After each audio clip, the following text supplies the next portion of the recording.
I can't believe the time. I'm supposed to be out in the gardens doing a Facebook Live. We're live now.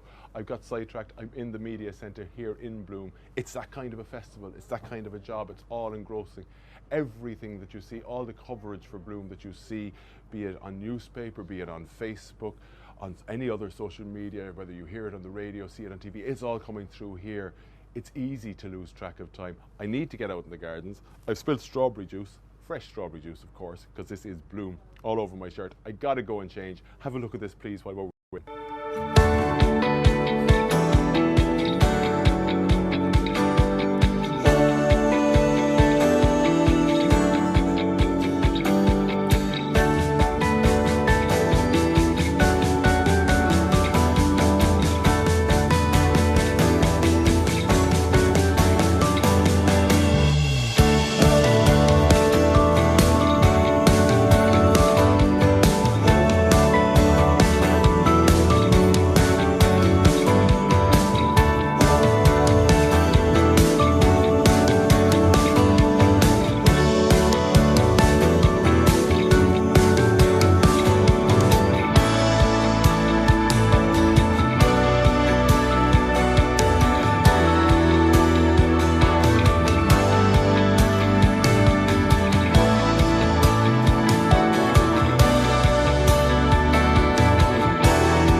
Well, I made it, clean shirt and all. Welcome back to Facebook Live on the Irish Gardener.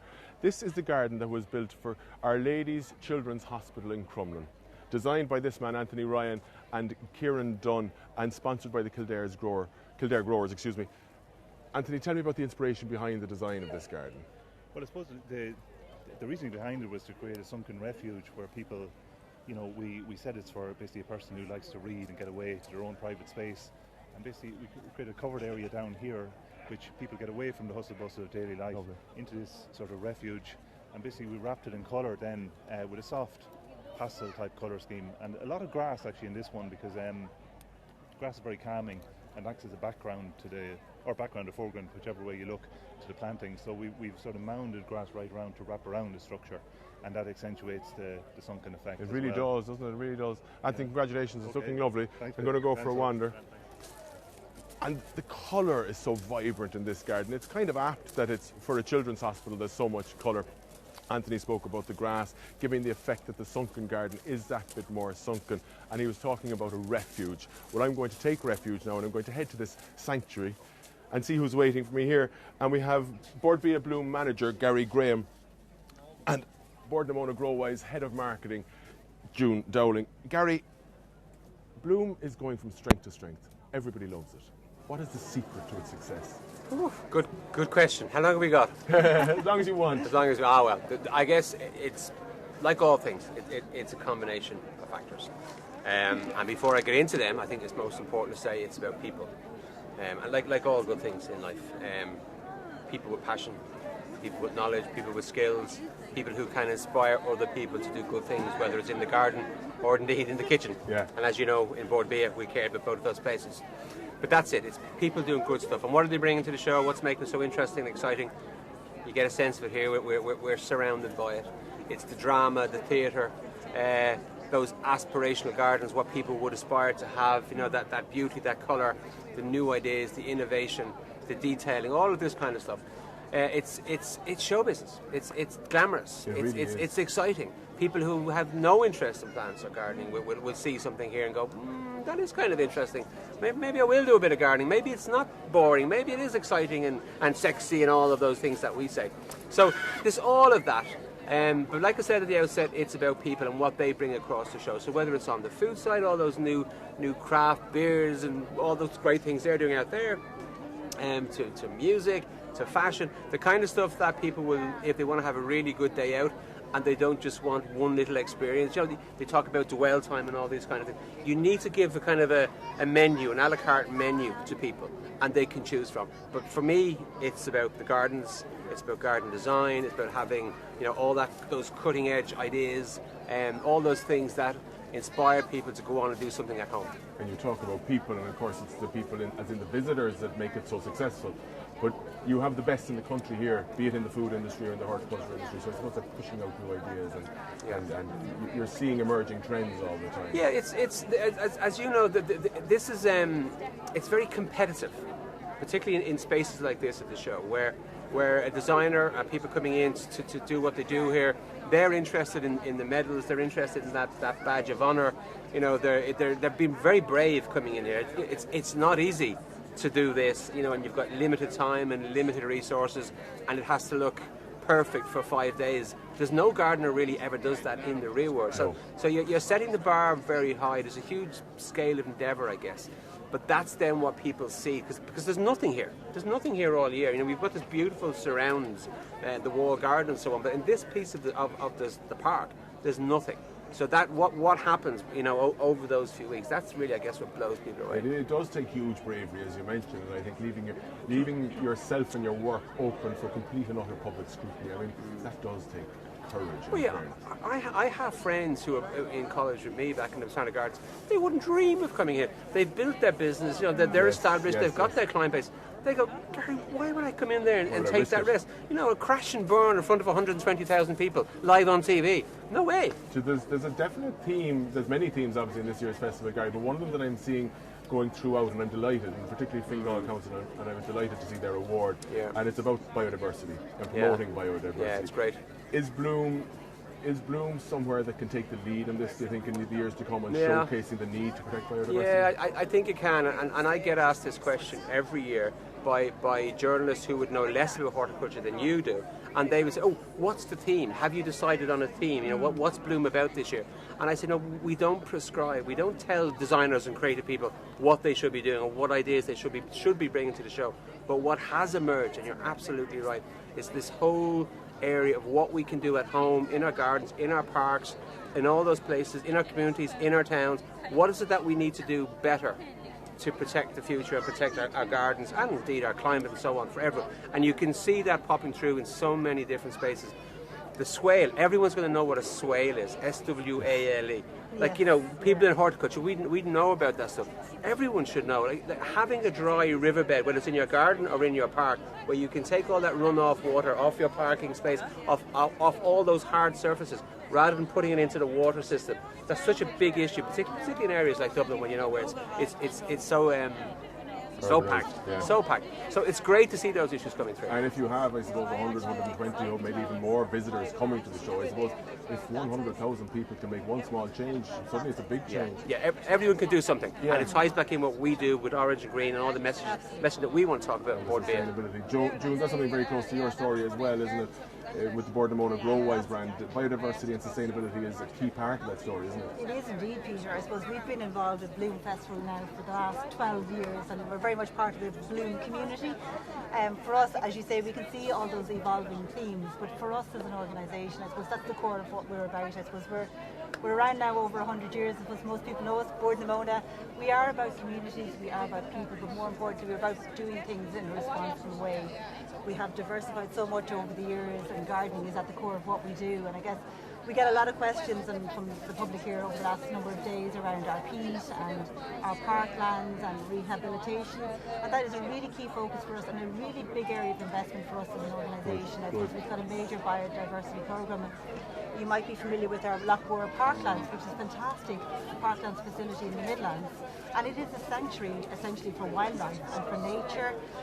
It's a fantastic amenity space for communities and for families. You can go and visit for free. It's a lovely day out. You can cycle, you can walk, you can just enjoy, you can just totally immerse in nature. And for us, that's hugely important. And it links lovely with Bloom from the point of view of what we're about. Today, we're delighted to be associated with Kildare Growers. We're sitting in this most beautiful garden, which is it's a showpiece of gardening, and that's what Kildare Growers and that's what Board Mona are about from the point of view of planting and flowers and garden. And it's lovely to see people looking and identifying with key areas that they can take away with themselves and recreate at home. They take home elements of it. Absolutely, which is lovely. And we talked about earlier on about this whole thing about health and well-being and kind of connecting with nature. And the garden is a great space for that kind of connection with nature. It's the space, isn't it? The best space. And your kids and your family and your friends. We're all so stressed and so busy. busy, but it's just that lovely zen space that we can just tune out. We're just reconnecting Yeah, and absolutely, yeah. The GrowWise compost themselves, I'm right in saying that they all have a certain element of recycled green waste, don't they? So we're beginning to see this interconnectedness. It all works together. Totally, and we're trying to connect right from the very beginning. So our compost effectively is peat reduced. So we take 100% Irish peat, which is the best quality peat around the world. Then we blend it with green waste. So we take that in from your household, so from all that brown bin, all that waste, all that composting waste, we take that, we blend that then with some byproducts from the drinks industry and from the dairy industry, and we diluted them with the peat, and we got really rich, really good quality compost. Such an important And I story. suppose we're all responsible. It starts from our own home, from our own house, from our own kitchen. It's very important that we're very in tune with composting, that we use our brown bin and we do it in a very effective way, and that we all have a role in this whole Absolutely. piece It's of all sustainability. connected. Absolutely. Coming up after in a few minutes, Linda McKeown is joining us. I know, Gary, that I know. Oh, big fan. Obviously, you don't single out any one designer, but I know you're very kind of proud, if that's not the wrong word, of Linda. No, Linda is a great example of the Bloom success story. Someone who came here years ago, small budget, small ideas, modest design, and has built on it and built on it, and she's got a silver gilt medal, and she's the best medium garden at the show, and it's getting a phenomenal reaction, and it works so well for everyone, including the sponsor in April. Absolutely, I'm looking forward to having a chat with her. Talking about biodiversity and the magic, if you like, that is all around us, because nature is magic, the garden is magic. And to prove that point, I gave Keith Barry, well-known magician, a challenge yesterday.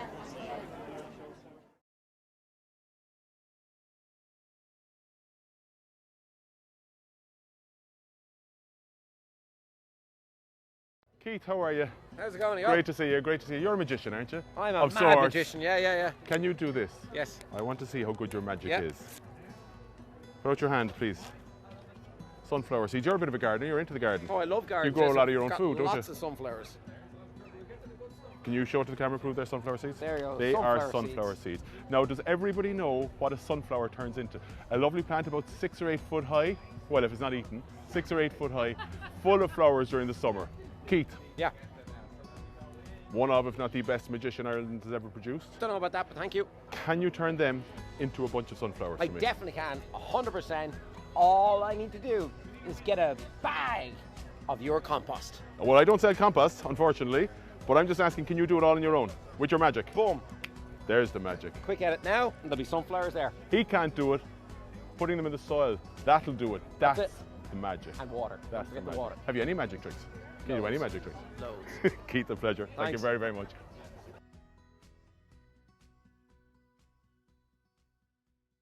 That same magic is responsible for creating displays of all colours and sizes. I'm joined now by Niamh Tully of Tully Nurseries and Linda McKeown, who designed the Enable Ireland garden at Bloom this year.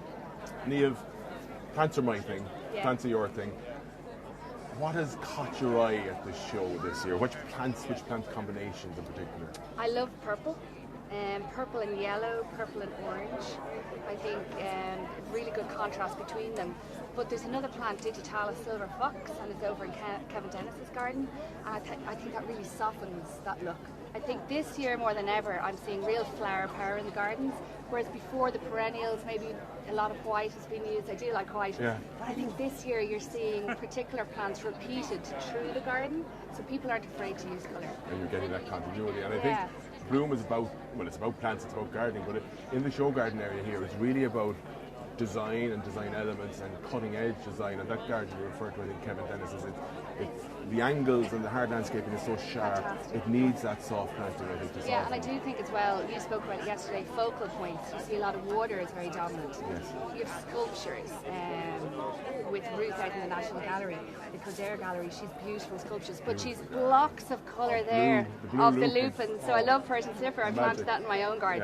Yeah. But Salvia caradana, always very popular at Chelsea as well. But to see that in bloom. So actually, orange is making. It really is, isn't coming it? back, It really yeah, is, with the yeah. Trolleys Golden Queen. Yeah. A lot of GM. So I guess for us, we plan bloom a year in advance. So we're always travelling to look for new varieties. So you're thinking of landscapers who want something different.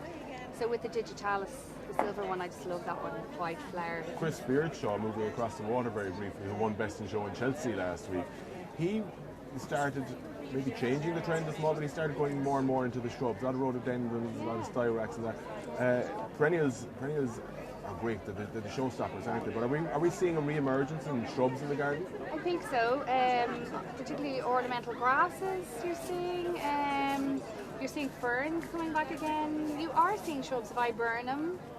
There's beautiful, the Arbutus unido, yes, which is native to Kerry, the strawberry tree. I love and that's that. in Alan Rudden's and it's great to see Irish grown plants here, because as a country we do have the product. Oh, absolutely. And it's great to see. Yeah. I'm also seeing a lot of alpines with vertical walls. Lovely, yeah. Postcard gardens, and people are they want to cover the soil. So you're seeing that combination. I think it's really nice. And you're beginning to see, I think, the trends that were emerging in the shows like Bloom and Chelsea a couple of years ago now filtering down into the garden centre. Yeah. Linda, you designed a garden which I adore here, the Enable Ireland garden, and that design is all about accessibility, isn't it? It is. How do plants fit into that jigsaw in terms of accessibility? Well, plants are very important in any garden, and I think that everyone has the right to have access to great gardens.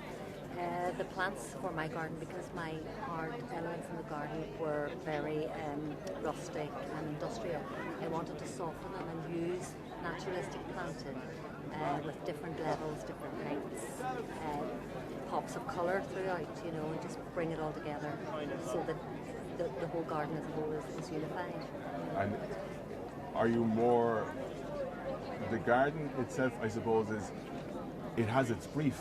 It's about accessibility, but it couldn't be more different to what we were just talking about in Kevin Dennis's garden. Yeah, it's much softer. Is that your preferred style? It is actually. So I was glad to be able to combine those plants with the natural plant, with the hard elements of the garden too. And Gary Graham spoke glowingly of you. Oh, good. and your journey through Bloom over the years. Has Bloom become an integral part of Linda McKeown? Yeah, it's a great show. It's a great show. And there's great camaraderie, between everybody in the build-up to the show. I think your garden, you can really try yourself. Yes. That's what I love about your garden. It's not so perfect. There's different combinations. That's it. And everybody takes a wee bit away from it. The plants, as you know, there's so many garden visitors here. And they'll always talk about the plants and the types of plants, and they all have their favourites. And you've raised the planting, but we think raised beds, we think big square raised beds. You've raised it in such an imaginative way. Yes.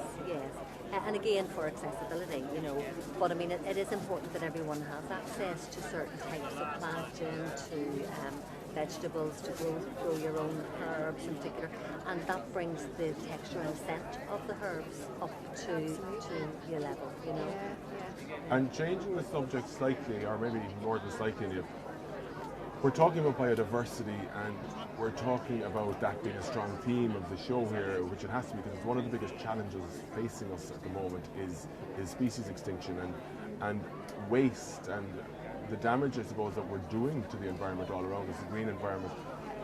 I have to mention plant packaging and the amount of plastic that's being used in plant packaging. What are we going to do about this? There's definitely pressure there at the moment. I know at the Thinking Housing Board VIA, it definitely came up this year. So we're working with our pot suppliers who are using biodegradable, consumable waste making the pots to start with, so we can all recycle our pots in our regular bins. So they go into the recycle bin. And what about... So the sensors, so the pot companies, which is great, they're testing these with the sensors. So in the UK it is working.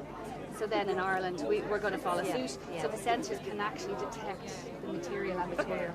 And they can be reused as well, the pots can. Yeah, so we need to reduce the plastic. So whether you lose the label or make the pot more interesting, that's what because at the end of the day, you still need to sell your product. This is the problem, isn't it? It has to be cost effective. There's no point of doing it if we're going to lose money. But I actually think the consumer will buy into it long term, and that's at the end of the day, that's what's important. We need to move that way. Well, because this is the problem that has faced your part of the industry in the nurseries and in the garden centre, because we all know that you can get compostable pots that will just biodegrade into the soil, but they're not user friendly because people, I don't know, is it because we're magpies, we're going for the shiny happy labels? Yeah, we are. And you need to run a business. Absolutely. Yeah. So you see those pots you mentioned, they're fine for herbs and vegetables that are not sitting there for a while. Yes, yeah. But anything long term that you're holding in the nursery, because remember, some shrubs take 9 months before they hit a garden centre.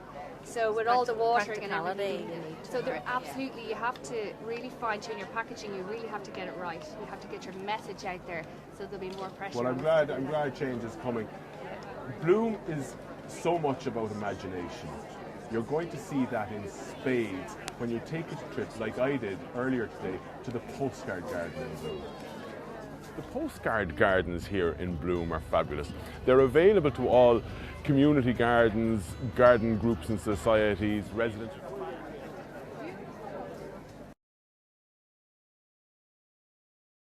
The postcard gardens here in Bloom are fabulous.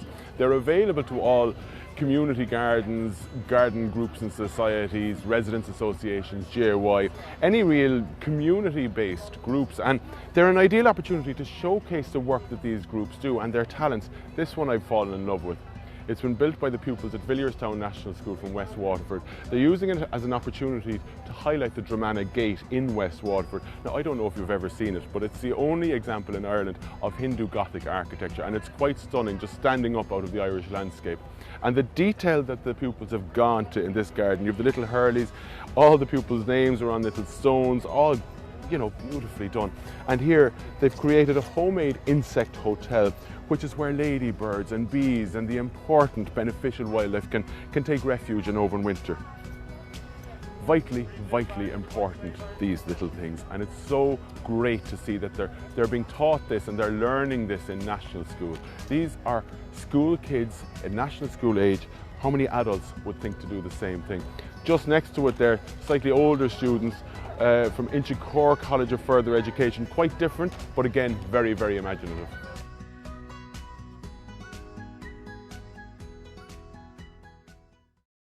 In that postcard garden, created by the students of the National School in Villierstown in West Waterford. Imagination abounds at a show like Bloom. I'm joined now by 3 of the top designers in Ireland, Kevin Dennis, Andrew Dunn and Paul Martin. Now Paul, you're not in Bloom this year, but you're going to Singapore Garden Festival later in the year. You're impressed with the gardens here once again? Yes, it was a very difficult year for nurseries. I'd say that we're about 4 or 5 weeks behind, so for some of the plants we wouldn't just have the height that we would have in the normal year. So very good year. Andrew, you won Best Large Show Garden. You've got to be happy. You've created a fantastic space. Thanks, yeah, we're delighted. It came out really, really well. You know, a mammoth amount of effort, and as Paul said, even from the plant side of things, you know, we were kind of strained. But we, you know, it's funny, it worked in our favour in a way because our commission came so late, and we were able to lift trees 3 weeks later than normal, which was, you know, I never thought we'd get them, but lucky enough we were able to, and they're still alive today. An opportunity that you wouldn't have had otherwise. Exactly. Yeah. I love all the gardens here, and I can honestly say, I think probably for the first year ever, that I couldn't criticise any garden. There are some that I like more than others, absolutely, but that's personal taste. But I think the standard, I think the show can now hold itself up to international scrutiny, no question. When I'm in your garden, I know you got your inspiration from Clogherhead up in County Louth. When I'm in there, I could be in Mayo, I could be in Kerry, and then I just walk around the corner and I could be in Athens. You know, yeah, with the Greek garden. It's amazing, yeah, it's amazing, and I think that's really the sign of a good garden, and certainly a good show garden, that it has atmosphere, that it can transport you to another place. You know, some of the gardens that are around here, you're literally moving countries, but even within our own space, our own garden. You know, I'd have lots of people coming up to me and they'd say, you know what, this reminds me of my childhood in Lough Erne, or my time in Donegal, or my time spent in Clogherhead. Well, isn't that lovely? It's evocative. It's kind of like when you have a good book. You know, a good book works because people fill in the blanks with their own imagination, and that's what you do with a kind of atmospheric garden. You set it up well, but you let people fill in their own personality into it too. Their story into it. And then Kevin, we're talking there about different gardens representing different spaces. Your one garden has different spaces. It's a fantastic space. We've talked about it at length during the last few days. it's clean lines, it's sharp, it's urban, it's contemporary, it's all of these, and you're standing there, and it's as the brief says it should be. It's uncluttered, and it's all of that. And then you go inside, and you're in a completely different world. You really did with that indoor area find the zen point of the garden. It's such a gorgeous garden. You know, it's a lifestyle garden for people to relate to. So the garden I built this year was a garden that people would see themselves in. So I was kind of trying to bridge the gap between kind of like a show garden being a fantasy experience and then a real garden that is too ordinary to stand up at a show. So I wanted to try and get in the middle there. So luckily I think it's worked because people are drawn in that they want to be in there. So I had to use kind of architectural lines and strong kind of design to make that happen, but it was very, very practical. That everything in the garden is attainable, it's inspirational and attainable, so they can get their hands on it basically, you know. So it's kind of trying to up the standard of general garden design for urban spaces, you know, that people can connect with. And by putting the outdoor room in means that it's all year round use. So we're trying to get people to live in the garden, spend their time in it. So on a rainy day they retreat inside, it's fully insulated, powered. And then in the winter it could be an office, it could be a playroom. So the garden becomes a place that we don't just retreat away from, but go to and spend time all year round in. Whenever you want, yeah. And Andrew, you created, as you said yourself, you got the inspiration from the Irish countryside, and you kind of recreated a bit of that, which, barring a few tweaks, which you referred to earlier in the week, the Irish natural countryside is the nicest in the planet. There's not very much you have to do. Kevin, your style of planting is completely different because everything is so sharp and so sleek and so urban.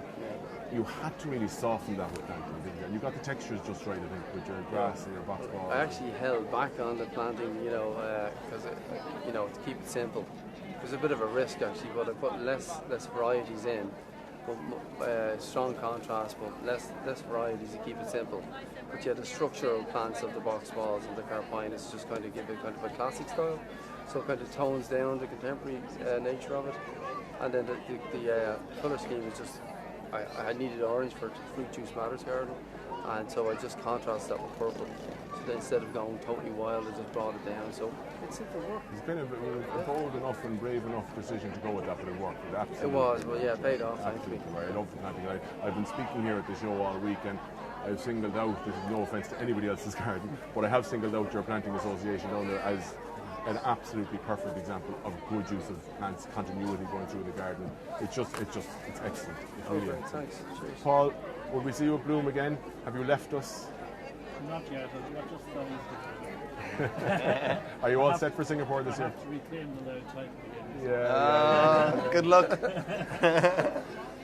How are preparations going for Singapore? Preparations are going well. Fly over on the 10th of July, and then the show opens on the 22nd. There's not a lot of time to finish. And what are you building? Are you allowed to tell us, or is it top secret? We're not allowed to show the design. No design is allowed to show the design yet. Everybody's garden is the same size. We all have the same budget. We all have the same time frame.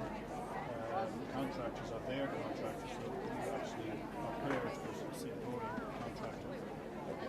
So it's much more level playing field than say Chelsea, where you might have somebody with 2 million and somebody with £100,000. So it's a lot fairer, and then there's roughly 3 to 4 designers picked per continent. So Andy Sturgeon is representing the UK, there's a Canadian designer from France, Jim Kroger is from Australia. So there's roughly 3 per continent, and that keeps it fairly balanced. This year is slightly different because the Asian conference, where the presidents of every country in Asia are actually going to the show as well. We're expecting a big deal. 490,000. Wow. Coming back home to something more relative to us. None of you are first timers in Bloom. Between the lot of you, you have a suitcase full of medals. What's for next year, Kevin? That's a good Any question. ideas? Are we No, thinking next year yet? I Or are we haven't just really thinking thought Monday about it, evening? no. I'm just living in the moment. Okay. I said to somebody today, they asked me that very same question, and I said, you know what? There's just 2 words that I'm not emotionally ready for right now, and that is next year. Just get me till Monday evening, and after that we'll talk, you know. So who knows, you know. it's going to be fun, whatever it is. But you both journeyed, and you I think in particular have both made this journey with Bloom over the last 12 years as Bloom has evolved. Have you seen a huge increase in standard of the show gardens? It's interesting watching it over the years because, you know, when it opened up 12 years ago, the economy was completely different.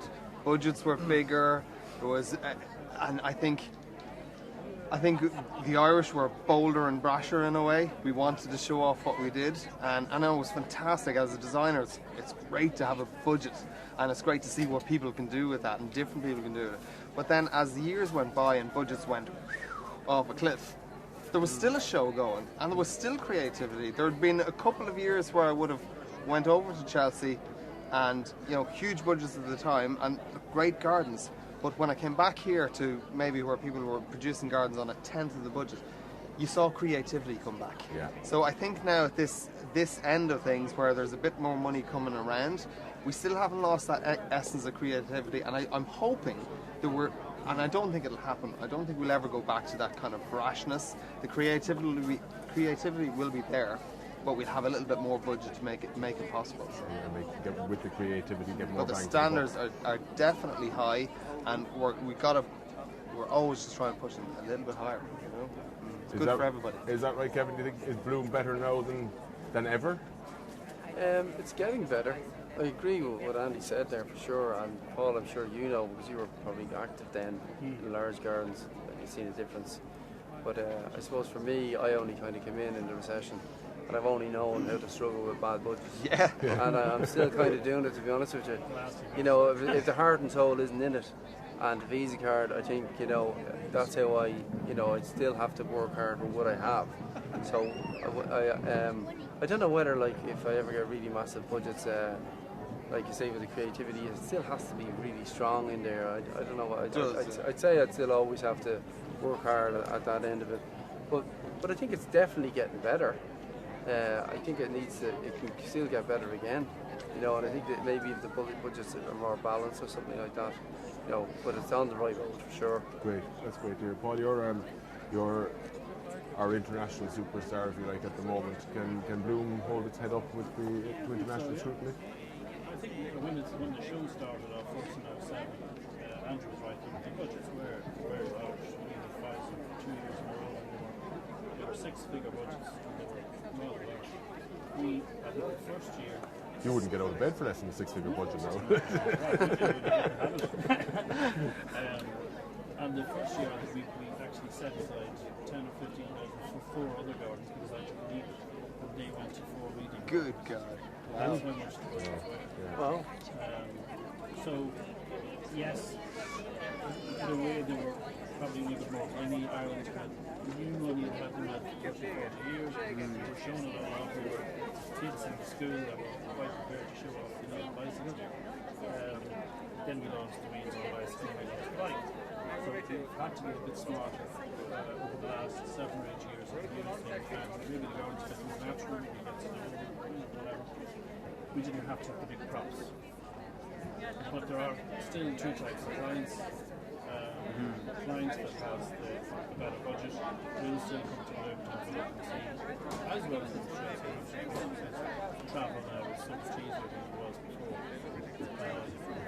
But the standard has to be maintained, and I think it's good that there's a new breed. I was describing Chelsea last week as a vintage designer. So this is the new like a fine wine, was it, Paul? generations of designers recycling. Well, I saw cars last weekend at a show that I used to drive in my teens and 20s. They're now part of the vintage car display. So yeah. I've enjoyed Bloom. I've had a great time here. I've loved it. We went out earlier today and had a chat with some of the visitors here to Bloom to see what they thought of the show. Well, I'm from a little village called Lochshinny near Skerries, North County Dublin. I'm originally from Lusk as well, but living in Sutton, from Sutton now. Big tent was lovely and we thoroughly enjoyed the food halls and very nice. And I love the plantings, I love the purples, and we particularly like the OPW wall garden. It was in very good condition and our herbaceous bed was absolutely stunning then there too as well. I live near Ashburn, about 2 or 3 miles from Ashburn. Yeah, I come to Bloom every year with my 2 sisters on the Friday. of bloom every year.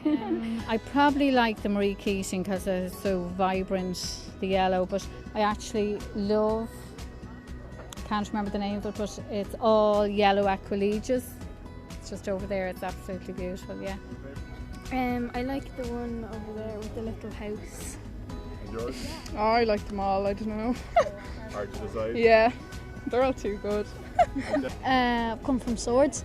It's Lucky Breeze View. Are you enjoying the show? Yeah, it's brilliant. Great, Yeah, it's good. Pick your favourite? My one is the sustainable garden up that side. It's with the where you like walk through the pathway. That was my favourite. Yeah, it's a very nice garden. Yeah. Yeah, and the gold one up there, like the women's garden. Yeah, it's brilliant. It's gorgeous. First time visitors, been here before? No, been here every year. I've had an absolutely fantastic time. I was actually DJing, playing some ABBA songs at this beautiful garden that we have here for the Lunch of Mamma Mia 2. This lady over here designed it all, and it's been getting loads of attention, and it smells wonderful. As you can tell, it's like being in Greece. I have picked a favourite garden. I mean, come on, look at it. It's absolutely beautiful. Are you enjoying the show? Loving it, yeah. You picked out a favourite garden? The one over there, that one gold, is just, it's stunning. Yeah. One with the boat? Yeah, magnificent, yeah. We spent ages in the food. Ages in the food, I have to say. We bought plenty as well. This is magnificent here. We've only just started here. I think if we caught you after visualising all of this, we might say this has to be the biggest, yeah.